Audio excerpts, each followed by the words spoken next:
Hi అండి, నమస్తే. ఇంట్లో కూరలు ఏమీ లేనప్పుడు ఇలాగ సులువుగా ఉల్లిపాయ పచ్చడి చేసుకోవచ్చండి.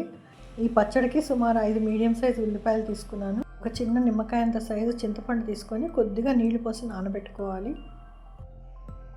ఉల్లిపాయలన్నింటినీ ఇలాగ చిన్నగా ముక్కలు కట్ చేసి పెట్టుకోవాలి.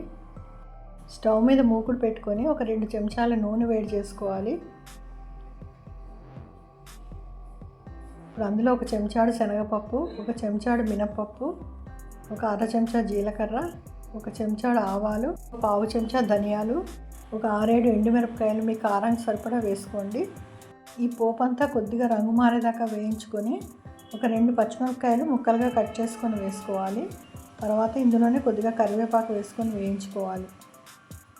ఇప్పుడు ఇందులోనే మనం కట్ చేసి పెట్టుకున్న ఉల్లిపాయ ముక్కలన్నీ వేసుకొని వేయించుకోవాలి.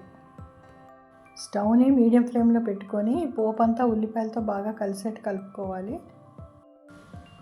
ఈ ఉల్లిపాయల్ని ఇలాగే మధ్య మధ్యలో కలుపుకుంటూ ఉల్లిపాయలు కొద్దిగా రంగు మారేదాకా వేయించుకోవాలి. ఒక 5 నిమిషాలు అయిందండి వేయించుకుంటూ. ఉల్లిపాయలు ఇలా రంగు మారాయి.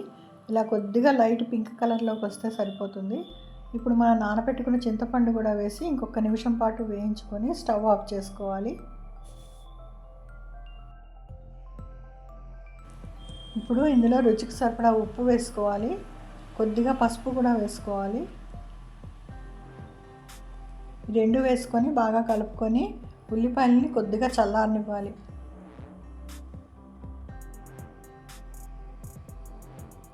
ఉల్లిపాయలు చల్లారాక చిన్న మిక్సీలో మనం కచ్చా పచ్చాగా రుబ్బుకోవాలి. అంతేనండి, ఉల్లిపాయ పచ్చడి రెడీ అయిపోయింది.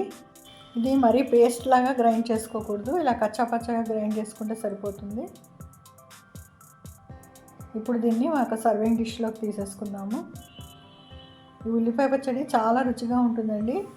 కూరలు ఏమీ తినబుద్ధి కానప్పుడు ఇలా పచ్చడి చేసుకొని తింటే నోటికి చాలా హితవుగా ఉంటుంది. ఈ వీడియో కనుక నచ్చితే లైక్ చేసి షేర్ చేయండి. మరి ఛానల్కి కూడా సబ్స్క్రైబ్ చేసుకోండి. Thanks for watching.